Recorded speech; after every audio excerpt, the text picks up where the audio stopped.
நம்முடைய கர்த்தராகிய இயேசு கிறிஸ்துவின் பிதாவாகிய தேவனுக்கு ஸ்தோத்திரம். அவர் கிறிஸ்துவுக்குள் உன்னதங்களிலே ஆவிக்குரிய சகல ஆசீர்வாதத்தினாலும் நம்மை ஆசீர்வதித்திருக்கிறார். ஹல்லேலூயா. இரவு நேரத்திலே வேத வசனத்தை நாம் தியானித்து ஜெபிக்க போகிறோம். 2 ராஜாக்கள் 10ஆம் அதிகாரம் 31, 32 ஆகிய வசனங்களிலே, ஆனாலும் யெகூ இஸ்ரவேலின் தேவனாய் கர்த்தரின் நியாயப்பிரமாணத்தின்படி தன் முழு இருதயத்தோடும் நடக்க கவலைப்படவில்லை. இஸ்ரவேலை பாவம் செய்ய பண்ணின எரேமியாவின் பாவங்களை விட்டு அவன் விலகவும் இல்லை. அந்நாட்கள் முதல் கர்த்தர் இஸ்ரவேலை குறைந்து போக பண்ணினார். ஹல்லேலூயா. கிறிஸ்துவுக்குள் பிரியமானவர்களே, புதிய ஏற்பாட்டிலே கிறிஸ்துவுக்குள் நாம் இருக்கும்போது ஆவிக்குரிய சகலவிதமான ஆசீர்வாதங்களையும் நாம் பெற்றுக்கொள்கிறோம். இன்னைக்குள்ள செய்தி என்ன அப்படின்னா, யெகூ என்ன செஞ்சார் அப்படின்னா, கர்த்தரின் நியாயப்பிரமாணத்தின்படி தன் முழு இருதயத்தோடும் நடக்க கவலைப்படவில்லை. ஒரு மனுஷன் எதுக்காக கவலைப்படணும், எந்த காரியத்துக்காக கவலைப்படணும் அப்படின்னா, வேத வசனத்தின்படி நான் வாழ முடியலையே அப்படின்னு சொல்லி கவலைப்பட்டால் ஆவியில வளர நமக்கு பரிசுத்த ஆவியானவர் உதவி செய்வார். நிறைய வேளையில கடன் பிரச்சனையில கவலைப்படுவோம். நம்மளை யாராவது ஏதாவது சொல்லிட்டால் உடனே கவலைப்படுவோம். ஒரு குடும்பத்துல பிள்ளை இல்லை அப்படின்னா அந்த வீட்டில் ஒரு கவலை இருக்கும். கல்யாணம் முடியல அப்படின்னா அது ஒரு கவலை இருக்கும். சில வீட்டில் ஒரு வீடு கட்டாமல் நிறைய வீடு மாறிக்கிட்டே இருப்பாங்க. அதுல சில கவலைகள் இருக்கும். இதெல்லாம் ஒரு பக்கம் இருக்கு, இல்லைன்னு சொல்லலை.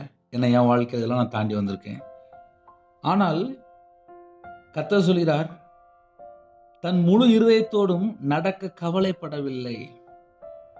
நியாயப்பிரமாணத்தின்படி தன் முழு இருதயத்தோடும் நடக்க கவலைப்படவில்லை.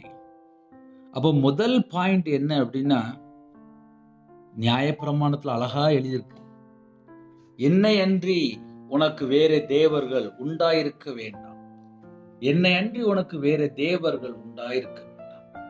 10 கட்டளை பழைய ஏற்பாட்டிலே இஸ்ரவேல் ஜனங்களுக்கு எழுதி கொடுத்தார். யாதொரு விக்கிரத்தையாகிலும் நீ உனக்கு உண்டாக்க வேண்டாம் என்றார். யெகூ என்ன பண்ணினார் அப்படின்னா, 30ஆம் வசனத்துல 29ஆம் வசனத்துல எல்லாம் எழுதப்பட்டிருக்கு, ஆனாலும் பெத்தேலிலும் தானிலும் வைத்த பொற்கன்றுக்குட்டிகளால் இஸ்ரவேலை பாவம் செய்ய பண்ணின என்று எழுதப்பட்டிருக்கு. பொற்கன்றுக்குட்டியினால் விக்கிரத்தை உண்டு பண்ணினார். விக்கிரத்தை ஒரு மனுஷன் உண்டு பண்ணும்போது 10 கட்டளை மீறுறான். இப்ப புதிய ஏற்பாட்டிலே நம்ம அதை சுருக்கி நமக்கு 2 கற்பனையா கொடுத்துட்டாரு. முதலாவது, தேவன்ட்ட அன்பு கூறு, உன்னை போல பிறனை நேசி. யாக்கோபு 2:8 உன்னை போல பிறனை நேசி அப்படின்னு சொல்லி முடிச்சிட்டாரு. முதல்ல நம்ம தேவன்ட்ட அன்பு கூறணும். தேவன்ட்ட எப்படி அன்பு கூறுறோமோ அதே போல உன்னை போல மற்ற ஜனங்கள்ட்ட அன்பு கூற அப்படின்ட்டாரு. இன்னைக்கு இந்த கடைசி காலத்துல என்ன நடக்கும் அப்படின்னா, தற்பிரியராயும் சுயத்துக்காக இப்படி உலகத்துக்குள்ள போயிட்டு இருக்கிறாங்க. ஒரு மனுஷனுக்கு இப்ப என்ன கவலை இருக்கு அப்படின்னா, தனக்காக கவலைப்பட்டு கொண்டிருக்கான். நம்ம எப்படி யோசிக்கலாம் அப்படின்னா, என் முழு இருதயம் பரலோகத்தை சார்ந்திருக்கா, என் முழு இருதயம் தேவனை சார்ந்திருக்கா, என் முழு இருதயமும் கர்த்தருடைய வார்த்தையினால நிரப்பப்பட்டிருக்கா, என் முழு இருதயமும் கர்த்தருடைய வார்த்தையை விட்டு எங்கேயாவது நான் வழி விலகி இருக்கிறேனா, இதை ஒரு மனுஷன் கண்டுபிடிக்கணும். இதை கண்டுபிடிச்சா மட்டும்தான், ஆமாப்பா என்கிட்ட இன்னும் சில குறைகள் இருக்கு, நான் கர்த்தருடைய வார்த்தையில நான் நிலைத்து இருக்கல, எனக்கு கிருபை தாங்கப்பா அப்படின்னு சொல்லி ஒரு உணர்வுள்ள இருதயத்தோடு நாம் தேவனிடத்தில் மனம் திரும்ப முடியும். தேவனிடத்தில் ஒரு மனுஷன் மனம் திரும்பணும் அப்படின்னா, பழைய ஏற்பாட்டில் அந்த 10 கட்டளை அழகா எழுதி கொடுத்தார். என்னை அன்றி உனக்கு வேற தேவர்கள் உண்டாயிருக்க வேண்டாம். யாதொரு விக்கிரத்தை ஆகிலும் நீ உனக்கு உண்டாக்க வேண்டாம். கர்த்தருடைய நாமத்தை வீணிலே வழங்காதிருப்பாயாக. ஓய்வு நாளை பரிசுத்தமாய் ஆசரிக்க நினைப்பாயாக. உன் தகப்பனையும் உன் தாயையும் கனம் பண்ணுவாயாக. கொலை செய்யாதிருப்பாயாக. விபச்சாரம் செய்யாதிருப்பாயாக. களவு செய்யாதிருப்பாயாக. பிறனுக்கு விரோதமாக பொய் சாட்சி சொல்லாதிருப்பாயாக. பிறனுக்குள்ள யாதொன்றையும் இச்சியாதிருப்பாயாக. யாத்ராகமம் 20ஆம் அதிகாரம் 3 முதல் 17 ஆகிய வசனங்களில் எழுதப்பட்டிருக்கு.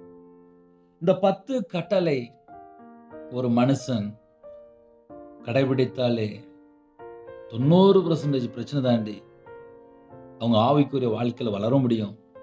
90% பிரச்சனை ஆஃப் ஆயிரும். ஒரு மனுஷன் வேத வசனத்துக்கு படி வாழ அர்ப்பணிச்சாச்சு அப்படின்னாலே அவனோட வாழ்க்கை ஆசீர்வாதமா மாறிடும். ஆனா எகுனுடைய வாழ்க்கையில என்ன செஞ்சார் அப்படின்னா, இஸ்ரவேலின் தேவனாய கர்த்தரின் நியாய பிரமாணத்தின்படி தன் முழு இருதயத்தோடும் நடக்க கவலைப்படவில்லை. இஸ்ரவேலின் தேவனாய் கர்த்தரின் நியாய பிரமாணத்தின்படி தன் முழு இருதயத்தோடும் நடக்க கவலைப்படவில்லை. அந்த வேர்டை நீங்க நல்ல டைரியில எழுதி வைத்துக் கொள்ளலாம். 2 பாயிண்ட் தான் இன்னைக்கு செய்தி. பாவங்களை விட்டு அவன் விலகவும் இல்லை. 2வது பாயிண்ட், பாவங்களை விட்டு அவன் விலகவும் இல்லை. நான் மறுபடியும் கூட சொல்றேன், ஏன்னா நல்ல நம்மளுடைய ஆவிக்குரிய வாழ்க்கையில வளர்றதுக்கு இந்த 2 வேர்டுமே ரொம்ப முக்கியம். தன் முழு இருதயத்தோடும் நடக்க கவலைப்படவில்லை, அது முதல் பாயிண்ட். 2வது, பாவங்களை விட்டு அவன் விலகவும் இல்லை. ஆசீர்வாதத்தை பெற்றுக்கொள்ளணும், என் குடும்பம் ஆசீர்வாதமா இருக்கணும் என்று யாரெல்லாம் நம்ம ஜெபிக்கிறோமோ, நம்ம என்ன யோசித்து பார்க்கணும் அப்படின்னா, நம்முடைய வாழ்க்கையில பாவம் தொடரும் போது சத்துரு தொடர்கிறான். 2வது, தன் முழு இருதயத்தோடும் நடக்க கவலைப்படவில்லை. ஐயோ, நான் கர்த்தருடைய வார்த்தையை மீறுறேனே, இது தப்பு அப்படின்னு சொல்லி ஒரு மனுஷன் யோசிக்கணும். வீட்டு ஜாமான் இல்லை அப்படின்னா அம்மாமார் யோசிப்பாங்க. கடன் அதிகமா இருந்துச்சு அப்படின்னா தகப்பன்மார், குடும்பத்துல தாய்மார், வயசானவங்க எல்லாரும் யோசிப்பாங்க. இவ்வளவு கடன் இருக்கு, இவ்வளவு இருக்குன்னு சொல்லி அதை நினைச்சு கவலைப்பட்டு ஒரு ஓரமா போய் உட்கார்ந்துருவாங்க. இந்த மாசம் எப்படி நான் கடன் அடைக்க போறேன், இவ்வளவு காரியங்கள் இருக்கு, எப்படி அப்படின்னு சொல்லி கவலைப்பட்டுட்டு இருப்பாங்க. தேவன் நம்ம வாழ்க்கையிலே அற்புதமாக அதிசயமாக ஒவ்வொரு மாசமும் கொண்டு போயிட்டு இருக்காரு. ஒரு மனுஷனுக்கு பிரச்சனை எப்பையா வருது அப்படின்னு சொல்லி கொஞ்சம் ஆழமா போய் பார்க்கும்போது, அந்நாட்கள் முதல் கர்த்தர் இஸ்ரவேலை குறைந்து போக பண்ணினார். ஒரு மனுஷன் எதுக்கு கவலைப்படணுமா? நான் கர்த்தருடைய வார்த்தை விட்டு விலகி வாழ்றேன்னு சொல்லி கவலைப்படணுமா? அது முதல் பாயிண்ட். 2வது, பாவங்களை விட்டு, ஐயோ என் வாழ்க்கையில இன்னும் பாவம் தொடருதே, இந்த பாவத்துல நான் இன்னும் மூழ்கி கிடக்குறேனே, என்னால இதுல இருந்து இன்னும் வெளியில வர முடியல, இயேசு கிறிஸ்துவே நீ மன்னிங்கப்பா, அந்த பாவம் என் வாழ்க்கையில தொடருது, ஐயோ அந்த பாவத்தினால நான் மூழ்கி போய் கிடக்குறேன் அப்படின்னு சொல்லி ஒரு உணர்வுள்ள இருதயம். இந்த 2 பாயிண்ட் தான் நீ செய்தி. இந்த 2 காரியத்தை ஒரு மனுஷன் யோசித்தால் அவனுடைய வாழ்க்கையில எதுவுமே குறைந்து போகாது. நம்ம வாழ்க்கை ஆசீர்வாதமா இருக்கணும். ஐயா, என் குடும்பம் நல்லா இருக்கணும், ஐயா என் வீட்டுக்குள்ள சமாதானம் வேணும், என் வீட்டுக்குள்ள இயேசு கிறிஸ்து வரணும், நான் கர்த்தருடைய பிள்ளையா நான் வாழணும்னு சொல்லி ஆசைப்படுறேன், நான் முயற்சி பண்றேன், நான் அவருக்காக தான் நான் வாழ்றேன் அப்படின்னு சொல்லி யாரெல்லாம் இந்த செய்தி நீங்க கேட்குறீங்களோ, நம்ம என்ன யோசித்து பார்க்கணும்னா 2 பாயிண்ட்ல அழகா முடிச்சிடலாம் செய்தியை. தன் முழு இருதயத்தோடும் நடக்க கவலைப்படவில்லை. நமக்குள்ள ஒரு கவலை இருக்கா? நான் கர்த்தருடைய வார்த்தையில் இன்னும் நிலைத்திருக்க முடியல, என்கிட்ட இன்னும் சில ஆவிக்குரிய வாழ்க்கையில வளர முடியாதபடிக்கு இன்னும் சில குறைகள் என்கிட்ட இருக்கு, நான் சில வார்த்தைக்கு நான் இன்னும் கீழ்ப்படியல, சில வார்த்தையில நான் இன்னும் கை கொள்ளாம இருக்கிறேன், சில காரியத்துல நான் இன்னும் முழுசா இன்னும் ஆண்டவருக்குள்ள வரல, கர்த்தருக்குள்ள வரல. அதை கண்டுபிடிச்சாச்சு அப்படின்னா கர்த்தர் நிறைவாக ஆசீர்வதிப்பார். ஏன்னா அந்த வசனத்தை நம்ம தியானிக்கும் போது எகுனுடைய வாழ்க்கையிலே விக்கிரத்துக்குள்ள போயிட்டாரு. விக்கிரத்துக்குள்ள போகும்போது தான் தேவனுக்கு எரிச்சல் வருகிறது, கோபம் வருகிறது. ஒரு மனுஷனோட வாழ்க்கையிலே எப்போ மிஸ்டேக் வருது, எப்போ பிரச்சனை வருது அப்படின்னா, என் வாழ்க்கையில் இது நடந்திருக்கு, இது என்னுடைய வாழ்க்கையில் உண்மை சம்பவம். நான் வியாபாரத்தில் இருக்கும்போது மாந்திரிகத்துக்கும் விக்கிரத்துக்கும் மனுஷனை நம்பி 13 லட்சம் கொடுத்துருக்கேன்.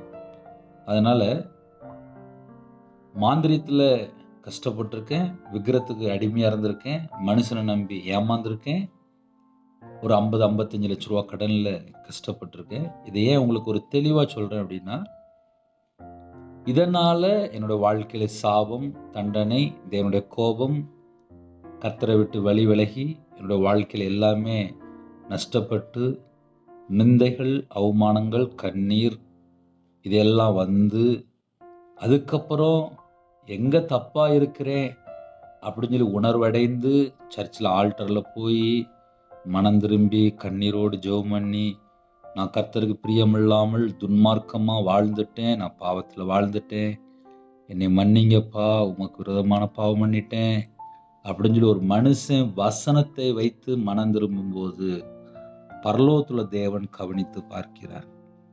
அதனால பெருமை பாராட்டுறதுக்கு ஒண்ணுமே கிடையாது. நம்ம உயிரோட இருக்கிறோம் அப்படின்னா அது கர்த்தருடைய கிருபை.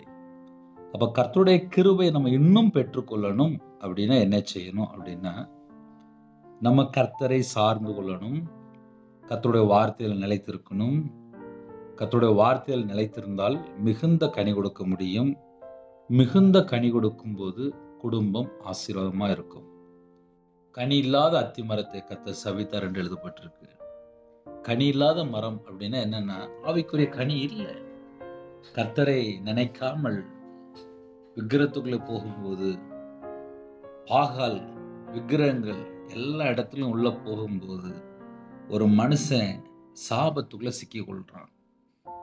தன் முழு இருதயத்தோடு நடக்க கவலைப்படவில்லை.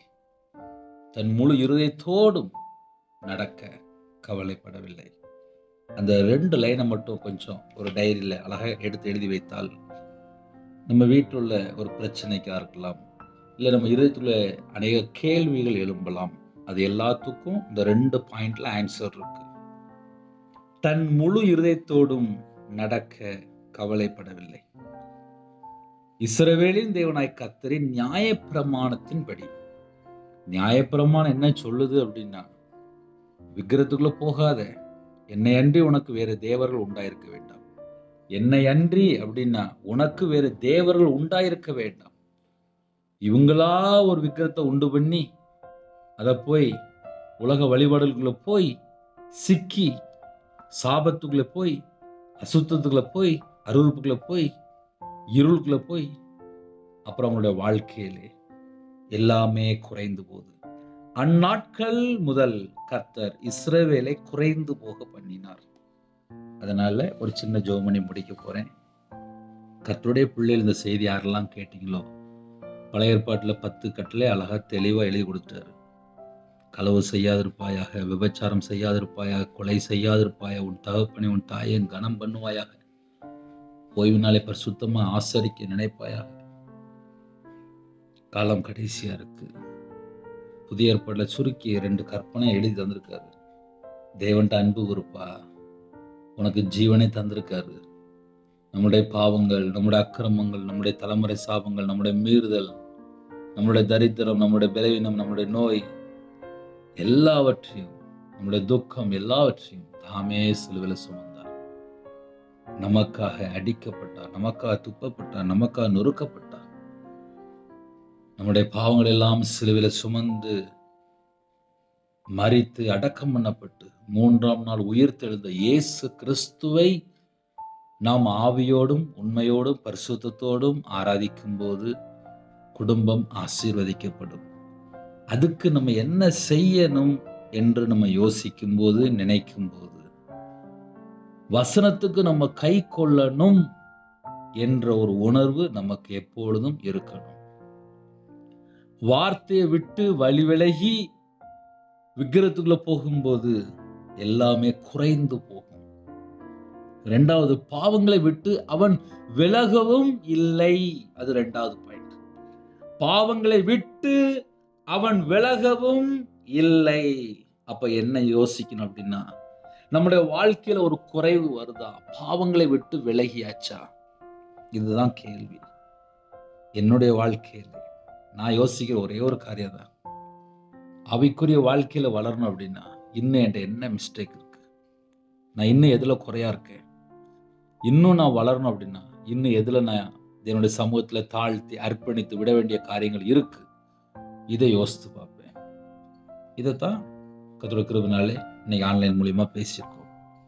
ஒரு மனுஷனுடைய வாழ்க்கையிலே விக்கிரத்துக்குள்ளேயோ இல்ல பாவத்தை விட்டு விலகாமல் இருந்தாலோ உங்களுடைய வாழ்க்கையில ஒரு குறைவு.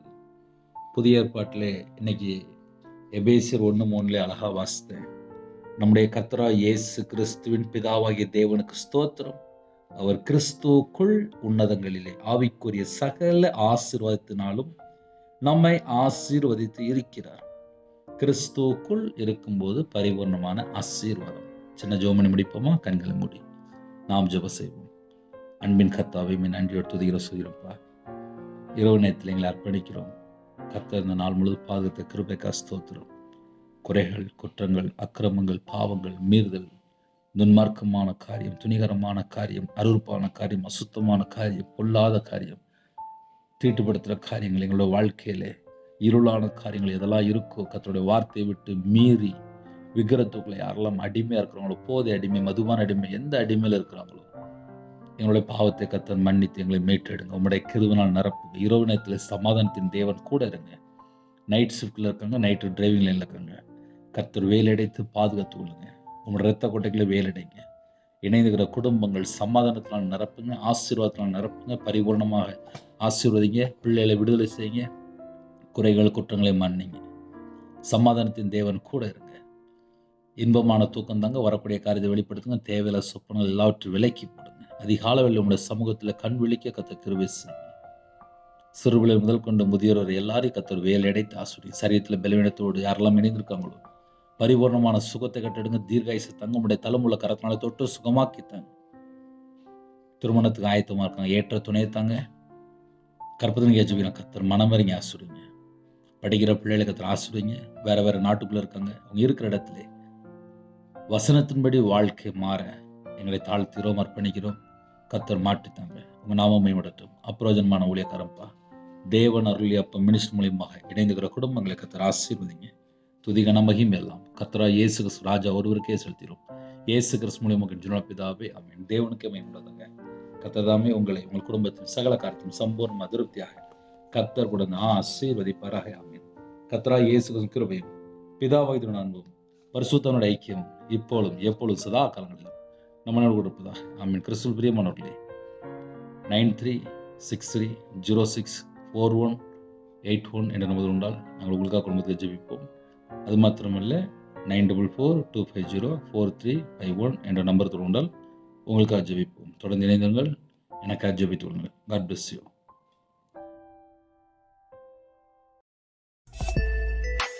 Thanks for watching. Please subscribe our channel. Click the like and share. Click the bell. God bless you.